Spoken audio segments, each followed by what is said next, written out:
Welcome back to Mock Draft Monday in the Birdhouse. Love to have you tonight. We're going to run through a 2-round rookie mock draft for you, and we're going to be using the 5 Goats 3-round NFL mock draft from on3.com to give some landing spots and some context to the draft for you. Let's bring up the draft board right now. If you haven't already entered the draft room, go ahead and do that. You can go see the link right down in the chat. If you're having trouble accessing the draft room, just let me know. Maybe I can find a different way. If you're in one of the leagues with me, I could post it on the message board. I know I've posted it on the message board in a few of my leagues already. So go ahead and claim your draft spots. It's been a busy week. We've got the franchise tags coming out tomorrow for the NFL teams, and there'll be some teams releasing players. Aaron Rodgers, we all know, will be released from the Jets. That has implications on this rookie mock, as if you've gone onto on3.com and seen their 3-round mock, you can see they draft Jackson Dart, the quarterback out of Ole Miss, at pick 31 in the first round. So that makes Jackson Dart a very viable asset in Superflex. So keep that in mind. With the combine coming up, if he shows out at the combine, you could expect Dart to move up into probably the first half of the first round. So the Jets might have to spend a little more draft capital to acquire him. But anyway, yes, Aaron Rodgers will be one of those guys getting released. They're going to designate him as a post-June 1st release to help spread out the cap money on Aaron Rodgers. So it'll be interesting to see where Mr. Rodgers takes his elderly corpse to this 2025 season, as we pretty much have gathered that he doesn't want to really retire. But yeah, I don't know. I can't see him playing in Tennessee to finish out his career. You think he'd want to go to more of a contending team. But who knows? You know, the NFL moves quickly, so maybe the Titans will be contenders this year. Who knows? They own the number 1 pick.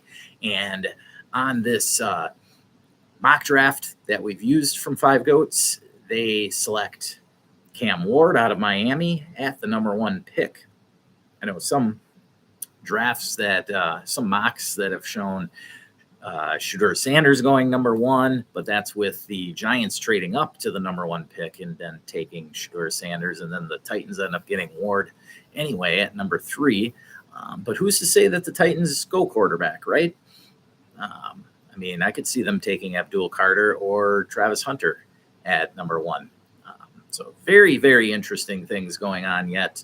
But we're going to go ahead and use this mock from the 5 Goats there over on 3.com just to give us some context and some, you know, the landing spots are definitely important for these players. And we want to have a little bit of an idea where they are, you know, with Travis Hunter and his talents. Who knows what kind of snap share he'll be getting on offense. And then kind of depends on your league format as well, if you're going to be getting points for his defensive efforts or not. But yeah, any of you, I see a couple people of you in here, go ahead and claim your spots. I'm going to go ahead and claim mine. I'll just grab the 106. Why not? Right smack dab in the middle.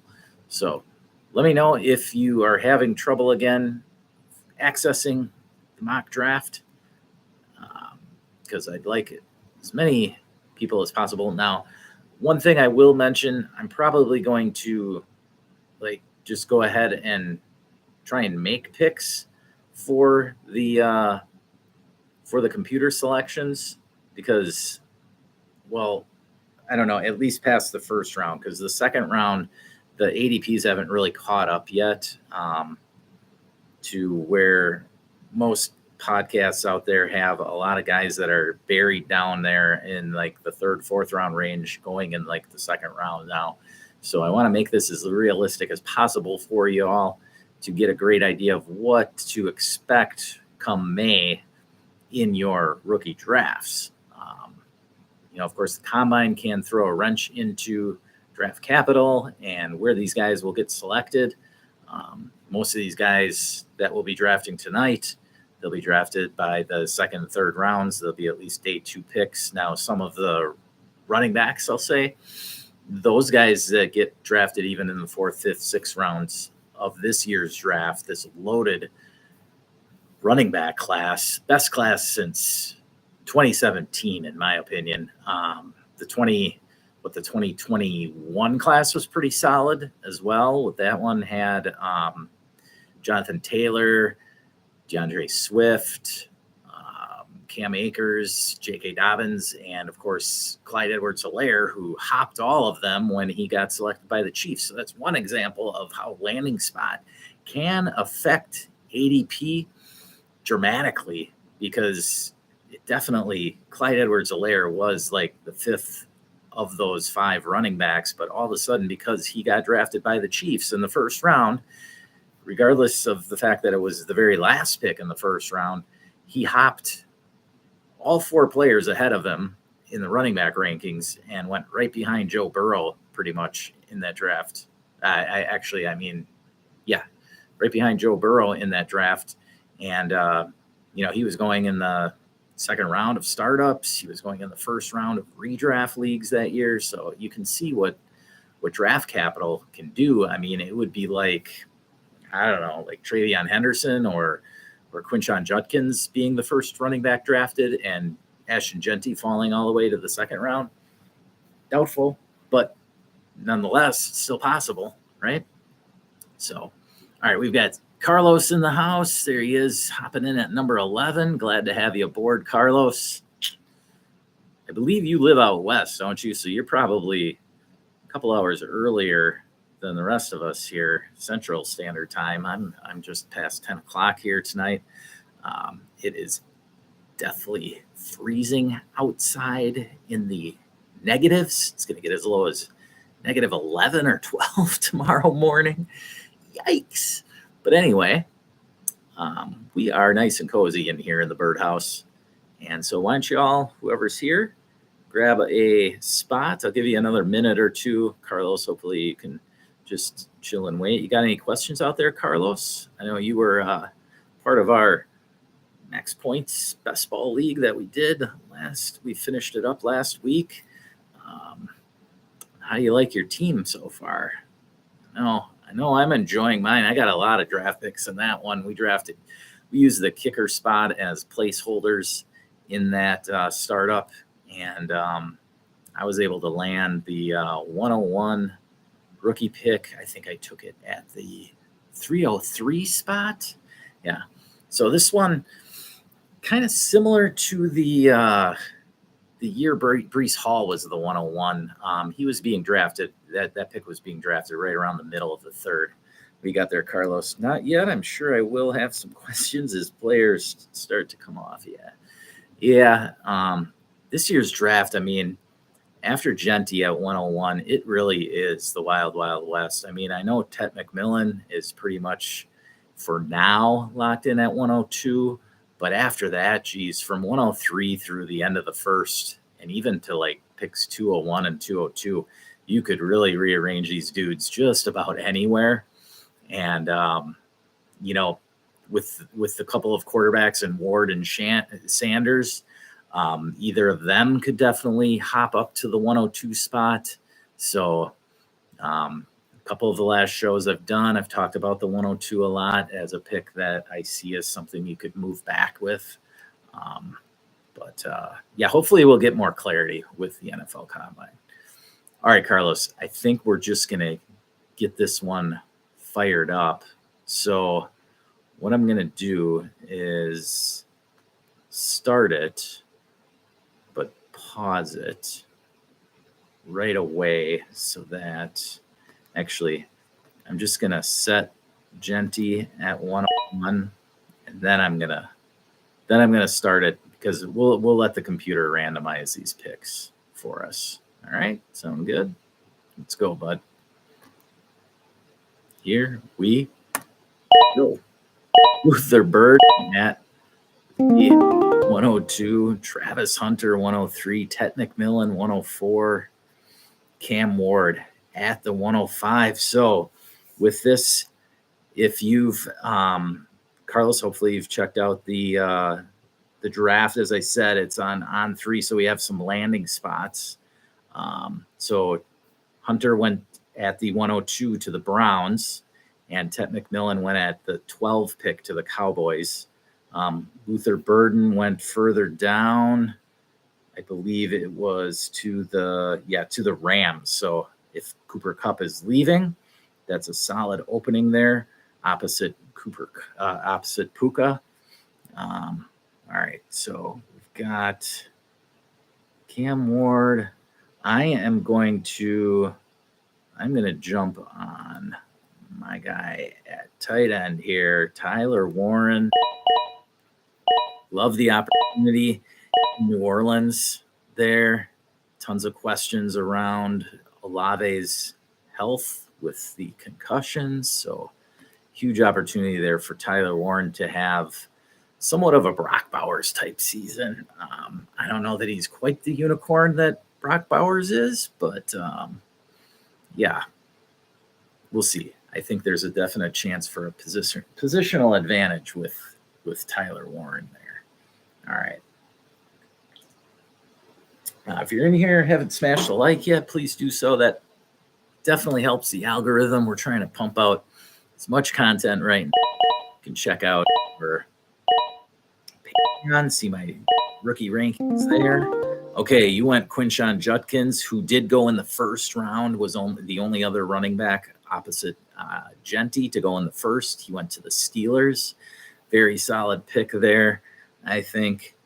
So then we had, the first round is full of the top 12 players, in my opinion. Caleb Johnson in there. Then we had Milrow, who went to the Steelers in the second round. So I could definitely see that.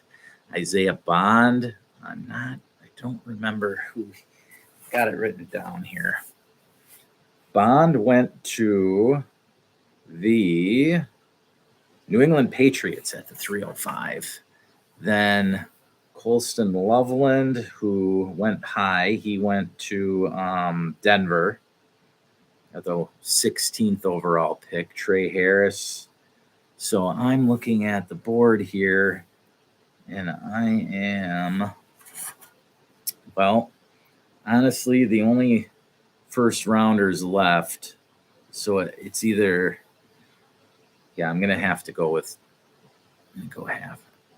have to go quarterback here. It is super flex. We're doing the typical 12-team super flex tight end premium, start 10-ish.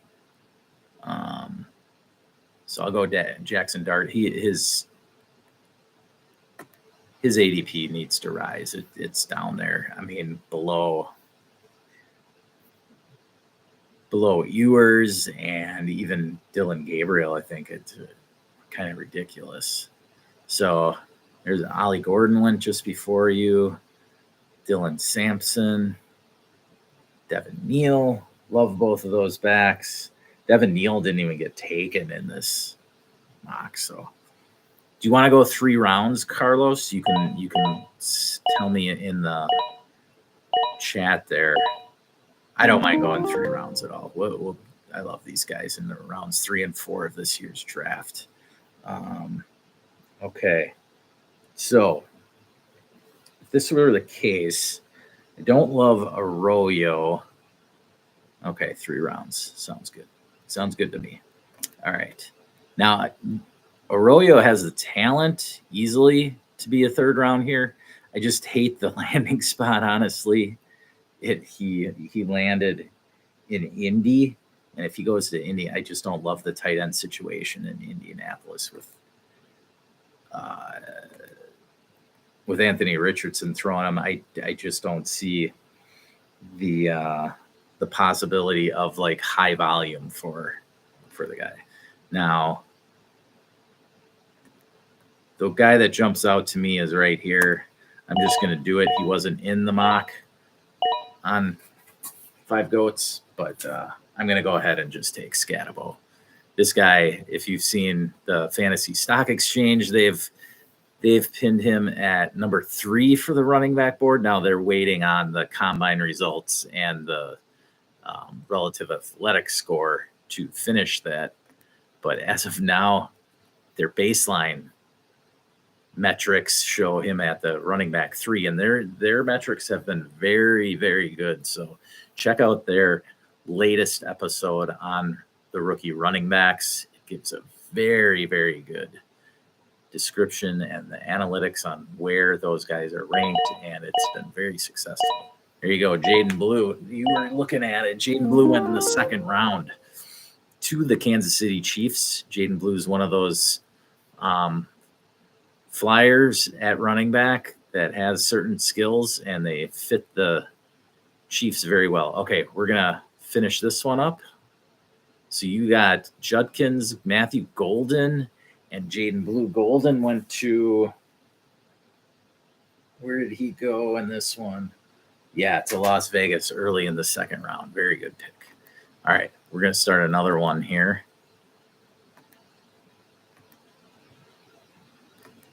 I'll get you the link right away. Carlos, just hang on there.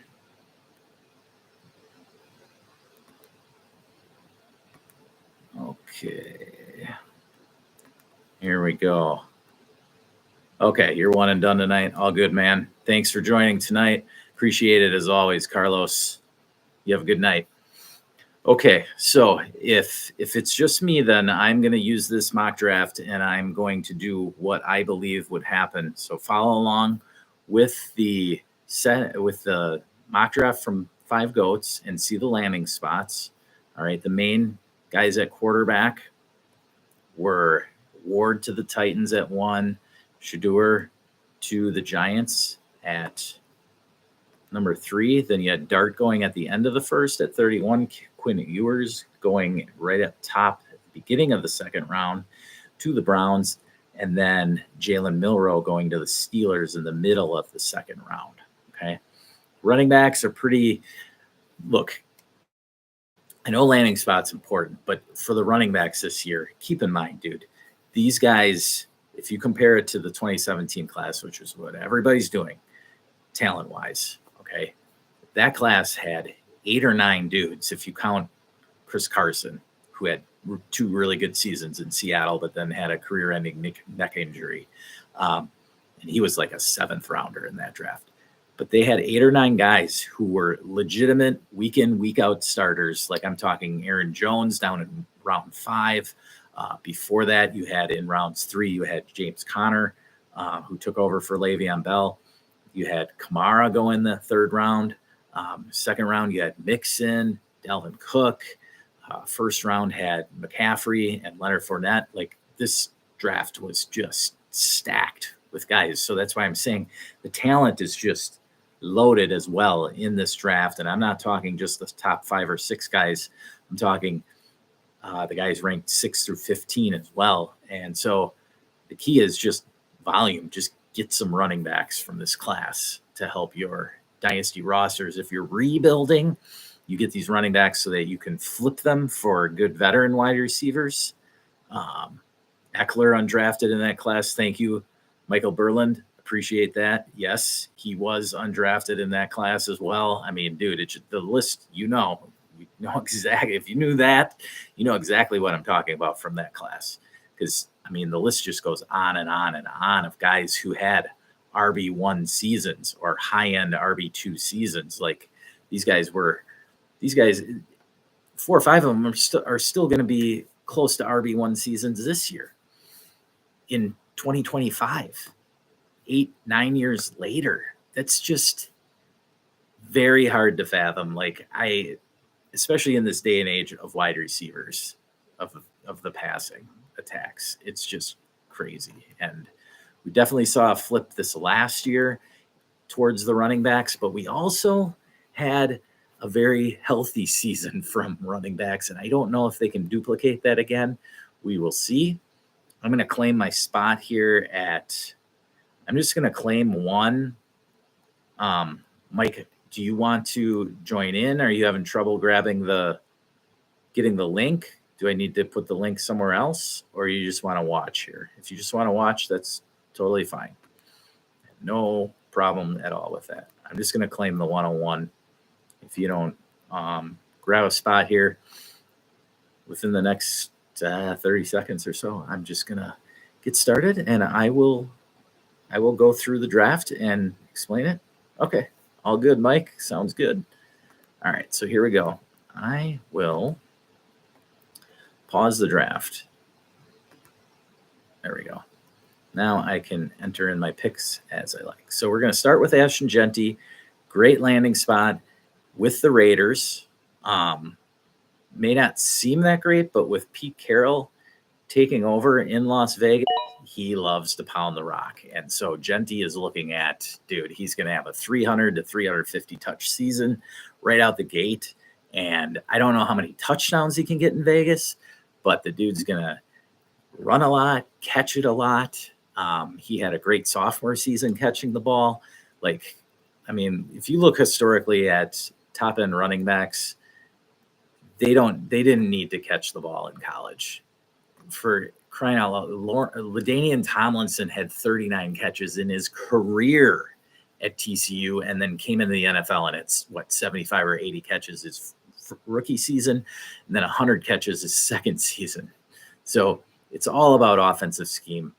Now, second, I love Tet McMillan's landing spot here, and I love Tet McMillan, the prospect. So I am just going to go with Tet right there at number 2, who went at the 12th pick to the Cowboys.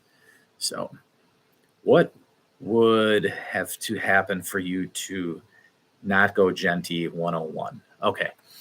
Very good question. So Jeanty I would have to see a team like the Cowboys pass on him for one.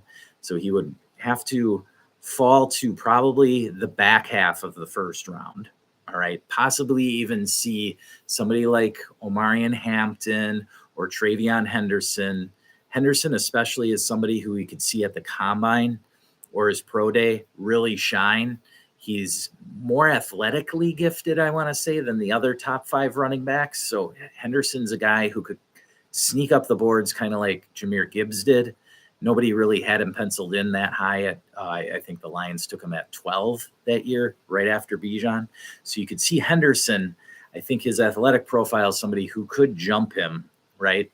And then you'd have to see like Tet McMillan go like number 4 to the Patriots, where he's boom, right out the gate, a number 1 receiver with a really good quarterback. Like a lot of times these young, good wide receivers, they get stuck in situations where they don't have a great quarterback because they're getting drafted so high. Obviously, the team has a lot of needs then, this top 10 teams.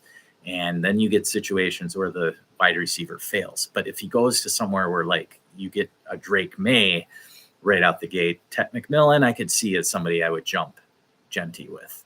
Travion Henderson, like it would have to be like Travion Henderson goes to the Cowboys and then Jeanty falls to, not such a great like he falls to even the Steelers, right? He falls to the Steelers and then come on, right dude. There, and then there's question marks. Okay. So that's and that combine that with like a slow 40 time and the public perception would fall down. I think Jeanty's a great prospect either way. The point is, what does the public perception see of him? That's really what it comes down to. What does the whole community see as? It's a great question, Mike. Thank you. Now, do you have the 101 in any of your leagues, Mike? Just curious if that's part of why you asked that question. Because I now have the 101 in 2 leagues. So I just traded away Saquon Barkley for the 101 and the 304, I believe, in a best ball league. All right. So if I'm sitting at 3 now, Cleveland took Travis Hunter at the 102, but Omarion Hampton, I love his landing spot in this mock. with the Cowboys. So I'm going to take him second as the second running back off the board. Then I see it's time for the quarterbacks to go. I love Tyler Warren's landing spot in New Orleans and being picked in the top 10, but he's not the elite prospect that Brock Bowers was. Tyler Warren kind of came onto the scene this last year. Bowers, we knew from the time he was a freshman at Georgia that he was going to be the tight end one in Dynasty the second he got drafted. And look what he did in Las Vegas, of all places. So Tyler Warren's very good, and he could start out as a top 5 Dynasty tight end. No 101s, just like to think how he could fall from the 101 since his seemingly a lot. Yeah, totally agreed. And that's definitely a good question to get your barometer on where the players sit right now. Okay, so I am going to go quarterback now, being super flex. So I am going to jump on Shedeur Sanders just because it's very close between Shedeur and Cam Ward. And so then I'm going to go Cam Ward back to back. I just like with the landing spots. Shedeur is going to get Malik Neighbors right out of the gate, whereas Cam Ward has Calvin Ridley. I mean, come on. All right. So, and then right after that, I'm going to jump on the tight end position and grab my guy, Tyler Warren, who, again, I mentioned it's similar to Brock Bowers' landing spot last year, where it's kind of ugly going to the Saints. We don't even know who the quarterback's going to be. It's probably going to be Derek Carr, but we don't know for sure. I like the point about the Cowboys passing on him affecting our perception on it. Yeah, absolutely. Like the Cowboys, look, say what you will about the Cowboys, but we see them every week on TV. They are in the news. Dak Prescott's value is artificially raised, whether you like him or not. I personally like him because he's won games for me and he puts up numbers, but he is artificially inflated, its value. There's no doubt. Favorite landing spots for the QBs for NFL teams drafting in the top 10. Ooh, good one. Mine is the Giants. Yeah, I agree. See, that's why I took Shedeur Sanders ahead of Cam Ward in this case. Some other good landing spots. The Jets, you can't deny that falling into there. Say what you will about the Jets and their organization as a whole with quarterbacks, but you come in with Garrett Wilson and a rushing attack of Breece Hall and Braylon Allen, like you're walking into a situation where you have weapons. So the opportunity is there. And that's why I kind of like Jackson Dart at the end. If the Jets were to move into the end of the first round, like in this mock that we're using from 5 Goats, that's where I like that. So now back to the board here. I'm just trying to think of some other good landing spots. Like I don't love New Orleans. They're kind of, although with Kellen Moore going there, I don't know. That just seems a little scary to me. Like Kellen Moore seems like almost like Josh McDaniel going somewhere. He was a disaster, and Kellen Moore just gives me the vibe that he's a good offensive coordinator, but not a great head coach. I don't know. And I'm a Bucs fan, so I'm kind of hoping he fails, but the person, Kellen Moore, I don't hate the person. Not like Dennis Allen. Dennis Allen just rubbed me the wrong way. Browns or Raiders, the other possible landing spots. Yes. Now, those two spots in particular, the Browns or Raiders, are my favorite spots for Sam Darnold to go to, because I don't believe that Darnold will be the Vikings quarterback next year. I think that they may franchise tag him and trade him. Either way, they're going to try and get something for Darnold. But those are the two best spots. The Browns have the Vikings offensive system, and the Raiders just have somewhat of stability now with Pete Carroll going there. So, and the rumor about DK going there, I don't know, but the Raiders doesn't seem like a bad spot at all for Darnold. Cousins could be a sneaky spot for the Browns since there's a connection with Stefan. Yeah, exactly. Yes. And that's what I was saying about Darnold. Yep. I could easily see Cousins going there as well. It's a great point, Mike. Okay. So get off tight end. I don't love Loveland that much, but Travis Hunter is just so enticing. But I'm going to go back to the running back well here, and I'm going to take Quinshon Judkins here. Now, Judkins is somebody who's up and down on people's radar. I really like the kid. He's a definite first and second down banger. Receiving is questionable, but if he goes to the Steelers, man, he is just sliding right into that Najee Harris role, and that means goal line work, and that means about 1,000 yards and eight to 9 touchdowns at least. I can see Shedeur possibly falling. So much good defensive talent that those top teams could opt to take a stud defensive guy and maybe take a shot on a quarterback in the second. Yeah. No, and I like this drafts. The quarterbacks in the second round aren't awful. I don't like Quinn Ewers at all, but I've always liked Jalen Milroe, and then I mean that in fantasy, I've liked Jalen Milroe. He's a lot similar to Jalen Hurts in where he was at coming out of college. I think that Hurts was better at throwing the ball a little bit than Milroe, but Milroe's a leader. He's been in big games. I think that he's a guy who, if he goes to the Steelers like he did in this mock, he's going to get the opportunity there, no doubt. Maybe not right away, but at some point in the season. And we all know in fantasy, like, I don't love Justin Fields as a NFL quarterback, but I like him in fantasy. Like, I'll pay the second or third rounder for him right now just because I know he's going to get a shot this year. And Justin Fields puts up top 10 numbers when he's playing. So we're trying to win fantasy games here. We're not trying to win NFL.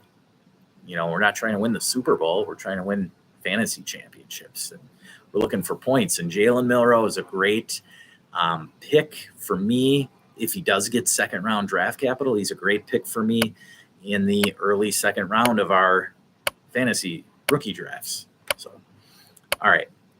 Now, back to our draft. Travion Henderson went in the third to the Patriots. I don't love that. I think he's a better talent than Ramondre Stevenson. Caleb Johnson, I really like. He went to the Bears, which is interesting. So I think I'm going to take him right there. I really like Caleb Johnson and his skill set. I think he's, to me, potentially the second best running back in this class, maybe third behind Hampton. But yeah, you can't go wrong with these dudes in this draft. So now I am going to go back to wide receiver and jump on Luther Burden. But I think it's a great landing spot with the Rams passing attack.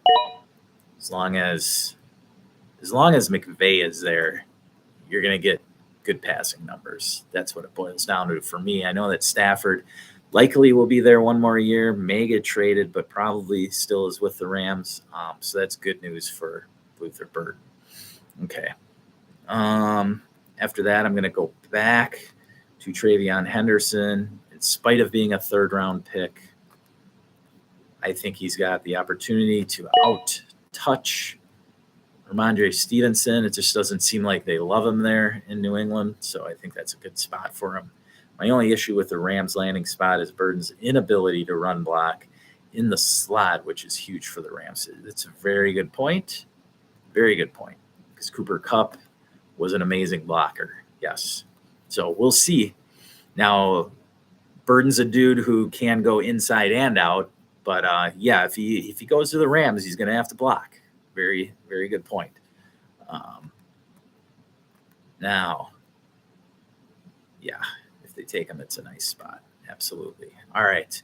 So I'm going to stick to this. Now, this is the time where it's a good time to take Travis Hunter. I don't mind taking him here. If you're picking 11 and you earned the 11th pick, that means that you are the second best team in your league. Travis Hunter is this huge boomer bust guy. This could put you over the top type pick. All right. I mean, there's guys out there who think he's just as good as, if not better than, Ted McMillan as a talent. So if he actually hones in his wide receiver skills and plays offense 100%, the sky is the limit with this guy. We don't really know how high his potential is. I don't love taking him in the top 6 or 7, but I don't mind taking him in the back half of the first. Does Hunter going to the combine as a cornerback worry you? Yes. Yes, it does. Makes me think that he's going to play more defense than offense. My thought personally is that he'll be a cornerback, 90% of the time, 90 to 100% of the time, he'll try and lock down the other team's number one wideout. And then on offense, he'll be sort of a Jamison Williams light, more like, I don't want to say, like Calvin Austin or Tutu Atwell, but because he's better than them. But offensively, and it comes down to the offensive coordinator that gets him as well. Like if he goes to Cleveland, like he does in this draft, and you get Stefanski, who is a good offensive mind, he just hasn't had a great quarterback play, honestly. I think that the Browns would use him probably anywhere from 20 to 40% of the time on offense. I think they use him a lot in the red zone as well. Yes, definitely in the red zone for sure. So he's going to get a lot of quality touches because he's going to be in there on third downs and in the red zone, like you pointed out. So good opportunity for touchdowns there. A lot like the running backs who get inside the 20s and get quality touches. All right, back to the draft here. Hey, I hate Egbuka's landing spot in Philly. I don't know why they have them trading up and grabbing Egbuka. It just blows my mind because they just signed A.J. Brown and Devonta Smith before last season. Both gave him money. I don't know why they would get rid of one of those guys. So Egbuka as a third wideout is just not good. And so I'm going to actually grab Jackson Dart here ahead of Egbuka, because Jackson Dart with that landing spot in the first round means that the Jets would want him to get the opportunity almost right away. He has the talent to do it. And then I'm going to take Colston Loveland, who went to the Broncos in this draft. There we go. And then I'll go Egbuka. Now, actually, I just want to check something because I really like Trey Harris. But, he didn't go to the third round to New Orleans, so I'll still take a first-round wide receiver there. Now, I like Daniel Jeremiah's thoughts of him being a full-time receiver and moonlighting on defense. That's an interesting. Yeah, it's very interesting. I think because it's very hard in the NFL to moonlight on defense. What does that mean, to moonlight on defense? Like, he's not going to come in on third down and guard Jamar Chase all of a sudden, right? He's going to come in on third down and be like a nickel back. I don't know. It's just very hard to play defense. Like, you got to know the scheme, and you can't get lost on defense. You're a hazard to the defense if you don't know what's going on, right? And yeah, he could do it in college because he was relying simply on his skills. But in the NFL, you got to have skill and you have to have knowledge and technique and discipline. Like, cornerback is a position where you have to have technique and discipline to be successful. Like, you look at the most successful defensive backs in the history of the league, and yes, talent is obvious with guys like Dion and with guys like Dion, right? But then you look at somebody like Darrelle Revis and Darrell Green going way back. Those guys had technique and they knew what they were doing. Champ Bailey, Charles Woodson, Yes, they had talent, but dude, those guys, Charles Woodson could tackle with the best safeties. Ibuka could fall even later if he goes to the Eagles, even as a first-round pick. Yeah, right. Kind of like Leggett and Pearsall last year, they fall to the mid. Yes, I agree. I think Ibuka is a much better receiver than those two examples. Okay, Ibuka to me, now I'm a Bucs fan, so it's easy to comp him to the, but he reminds me of Chris Godwin. Okay, so I mean, you know, if he went to the Eagles, is he going to be the slot guy? I just don't know. It just seems like a terrible fit. It just doesn't seem like something that is realistic that the Eagles would actually trade up to get Ibuka. Doesn't make sense. So I don't know. That's where that one. That's one I just don't understand. Okay, so back to this now. In this mock, I'm going to go Jalen Milroe here again because I love the landing spot and the opportunity he'll get with Mike Tomlin, and I love the running quarterback aspect of it. I don't know how good he's going to be. He could be very Justin Fields-esque for us.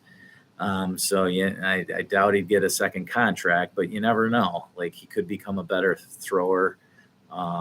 They could draft him a wide receiver that he gets along with very well. So there, let me look at some of the other picks here. I hate picking Jaden Blue and not picking him this early. Ooh. Okay. I'm going to go with one of my favorite wide receivers in this draft, and he's a little lower on the board here, but there he is. Xavier Restrepo. And in this mock, they have him teaming up with his college teammate Cam Ward. And if you haven't watched any film or highlights on Xavier Restrepo, dude, this guy is like Wes Welker reincarnated.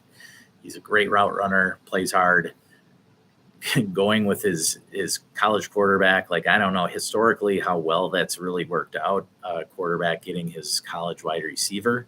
You know, last year we had Bo Nix getting Troy Franklin, who fell in the draft. And Franklin didn't really do a whole lot. So, but he was a rookie after all, and maybe he does better next year. We'll see. Even 2 years as a top 10 quarterback will be more valuable than a lot of players taken in this range. Absolutely, dude. You got it. Anybody that hits for you in the second round, even just getting, honestly, I mean, when it gets to the third and fourth round, all you really need is one start out of them to make them worthwhile. In the third and fourth round, second round, you do kind of want to get a couple starts out of the guys. But once you get out of the first round in our rookie drafts, dude, it is a crapshoot percentage-wise historically. Like, second rounders are somewhere between on a yearly average, you can expect maybe 4 or 5 guys to hit. Look at last year's draft. Last year's draft was awesome, right? And Chase and Burrow definitely worked out. Now, I would not put Restrepo and Cam Ward on the level of Chase and Burrow, but hey, very good point. Okay, so again here, what I hate is a lot of these running backs didn't get taken in the second or third round of this draft. Because, man, come on. I love Scatabo. I love Bichelle Tootin. Man, scootin' tootin'. All right. I'm going to go. Now, you guys may disagree with this, but I'm going to go with Trey Harris. I just see a lot of A.J. Brown in him, and his season was cut short. He goes to New Orleans at the top of the third here. And so I'm just going to take a shot on him here. Samson to the Vikings is juicy. I'm a big Samson. Okay. Yeah, I think I'll go ahead and take Dylan Sampson here. Probably should have taken him ahead of Harris. Now, he went to what pick did he go at there? End of the third round. Yeah. Third rounders, it's really odd, but third rounders have just a way higher hit rate at running back than fourth and fifth rounders. I mean, obviously they're drafted in the third round for some reason, but yeah, I really like Dylan Sampson out of Tennessee. He had Jalen right there with him 2 years ago, and now he had the whole backfield pretty much to himself last year, and he put up monster touchdown numbers. The guy can fly. He's a very, very under the radar top 10 running back, but a little bit under the radar. Kind of Aaron Jones-esque, I see. So yeah, if he goes to the Vikings, I could even see the Vikings re-signing Aaron Jones, and you're just getting a duplicate of the same running back, kind of what Tennessee had last year in Pollard and Spears. But yeah, I do like Dylan Sampson. He'd be a solid pick in the second round here if he went to the Vikings. Let me look at I am gonna go Matthew Golden here. He went to Vegas at the top of the second round in this mock, and he's gone. I've seen some mocks as high as going 112 to the Cowboys. I don't know if he's that good, but he sure showed up in the college playoffs and at the end of the season for the Longhorns for sure. Next up here, look at the draft capital. I just don't want to take Jaden Ballou that high. That's the one guy that stands out right now. That's a hard guy to take that high. Tez Johnson, he's just too small.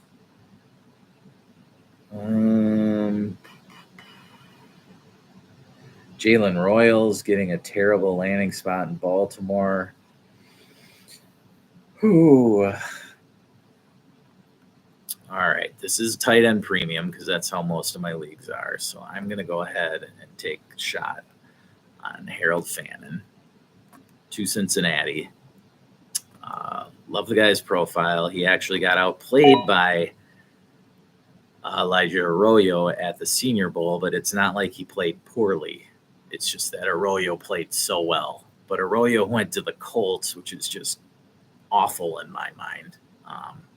But Golden coming out this year when we expected him to return to college is intriguing. Must have been told he was going to be yeah, I agree. Because he definitely could have gone back, and to have Arch Manning with him, he could have put up monster numbers. But I think Texas is just a gold mine right now.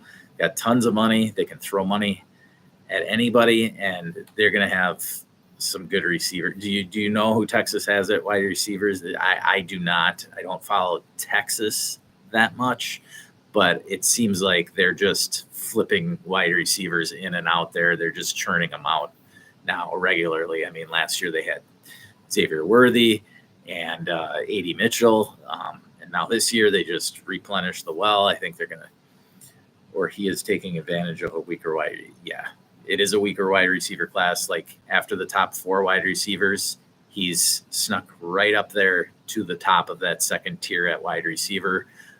He's right there with Trey Harris, in my opinion, and Restrepo. Definitely different wide receivers, all three of them. Trey Harris is more of a bigger wide receiver. Golden is probably the best all around of the three, but Restrepo is just like, to me, the one that you could count on the most to produce at the NFL level. So yeah, Trey Harris is probably the biggest boom bust one of all of them, especially if he goes to New Orleans. Like, it's just, I don't know if Shaheed returns fully from his injury. I think he will. And then Olave is just such a huge question mark. Back to the draft here.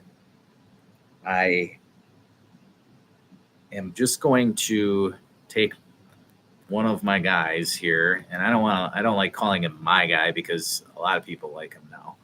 but he definitely should be higher, and I'm sure he will move up, and that's Cam Scatabo. He will probably not do well at the combine because he's not expected to run a high 40 time, but I am not going to let what happened with Kyron Williams happen to me again. Kyron Williams I saw as a decent, solid running back, somebody who should have gotten taken in the 3rd round, but fell to the 5th round because all the NFL scouts put him down because he ran a 4.6 something, 4.68, I think. And now look at Kyron Williams. So Scatabo breaks tackles, can catch passes, and pass block. That will translate to the NFL. Absolutely. He looks to me like my old guy, Mike Allstott. He's not quite as big as Allstott, but man, he's shifty like Allstott was, and somehow Allstott found a way to get yards. He could catch the ball, and Scatabo is just a gamer. And any team that he goes to, the fan base will fall in love with immediately. Like, I saw somebody had a mock to Washington. Like, dude, immediately he would move ahead of Brian Robinson there for touches. Okay, so next up here, I am going to I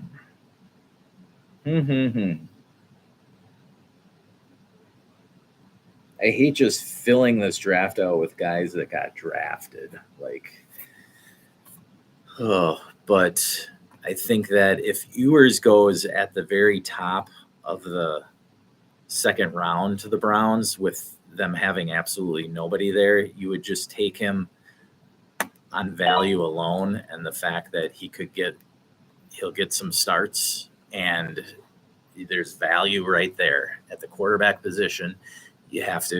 A 2nd round quarterback is likely to get starts, especially somebody taken right at the top of the 2nd round, no matter who it is this year, whether it's Jalen Milroe, Jackson Dart, or Quinn Ewers. They're going to get their opportunity. They're going to get their shot in 2025. And that's just the way the NFL works. You get drafted as a rookie, and you're expected to play if you get drafted that high. Yeah, Scatabo is also a player. If he comes out preseason game 1 and beats up a bunch of backups, he will shoot up in value. Yeah, absolutely. Let's see. Now I'm just going to I am not going to take Jaden.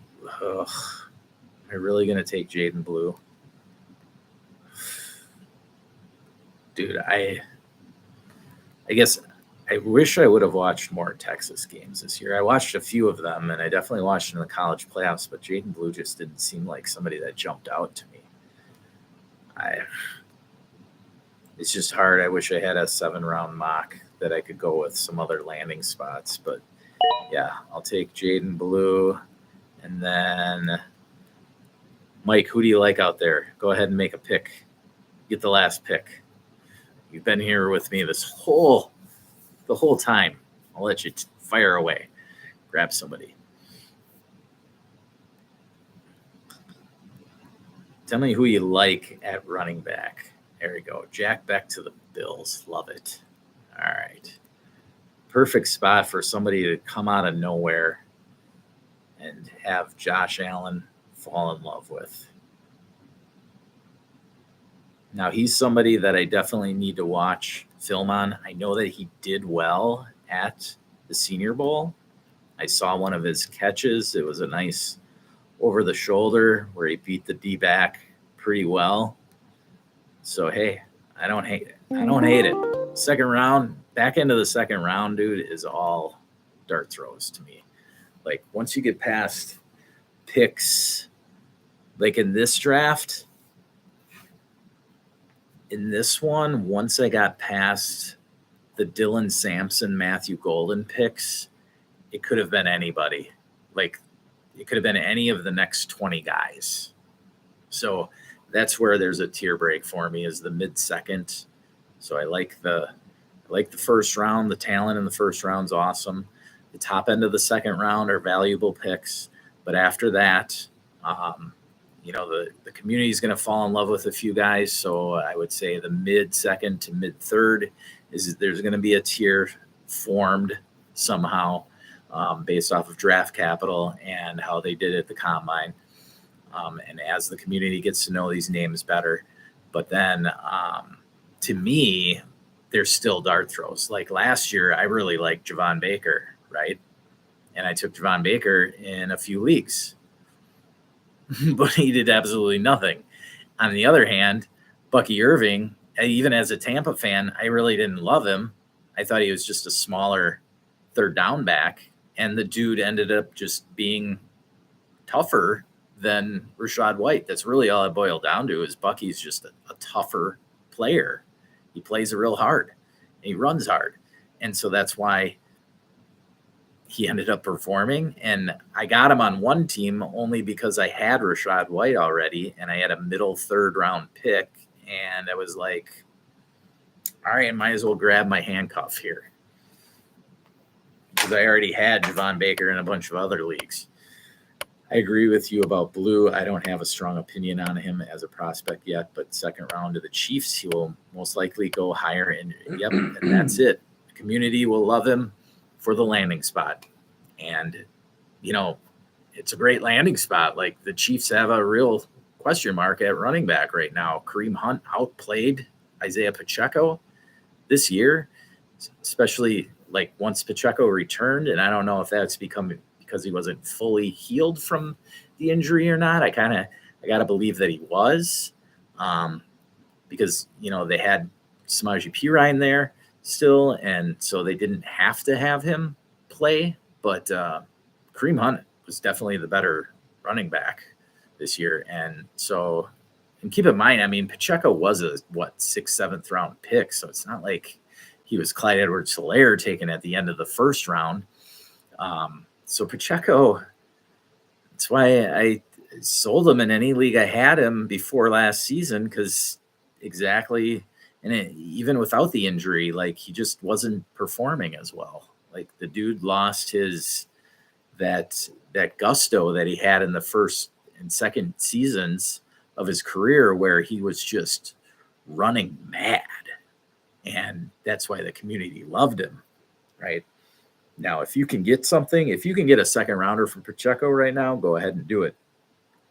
You can get 2/3, I'd take it. Because any running back that gets drafted by the Chiefs in the first 3 or 4 rounds is going to have an amazing opportunity this year. You know, if Kareem Hunt can still play, I'm sure the Chiefs will bring him back. So he's probably going to be there. It's not going to be an awesome opportunity, but at the same time, it is the Chiefs. The community knows them well. They see it as a good offense, even though it was shit last year. There's the opportunity to bounce back, get a healthy Rashee Rice. They're going to have a more potent offense. So yeah, that's why you take them. You take them because of the community perception, not necessarily because you love them. Okay. So, all right, I think we're going to end it there. Mike, you got any other questions for me before we get on? Keep in mind out there, if you haven't already, smash the like and subscribe. We're going to have a few more videos coming out this week. Matt English and I are going to hit up some of our sleeper rookies heading into the combine. So we're going to talk guys who we see as possibilities of moving up the boards. All good, man. It's good. Thanks, Mike. I really appreciate you and all of your questions tonight and your comments. Very good. So join us again. We're going to be hitting it up every Monday night, Mock Draft Monday. Next week, I think that we are going to be doing a startup mock draft. So throw something else out there. And then in 2 weeks, we'll do a follow-up rookie mock to hit up what happened at the combine and see how our rankings might adjust. All right. So next week we'll do a startup, give you the perspective of where the rookie picks are going in a startup. And so that can help you if you've got any startup drafts coming up. But thanks again for joining. Don't forget to check out the Patreon and my rookie rankings. I will be updating them this week. It's just so I make sure I get them right heading into the combine. And as always, if Feel free to ask any questions at buymeacoffee.com/Birdhouse Dynasty Show. And remember, never stop working.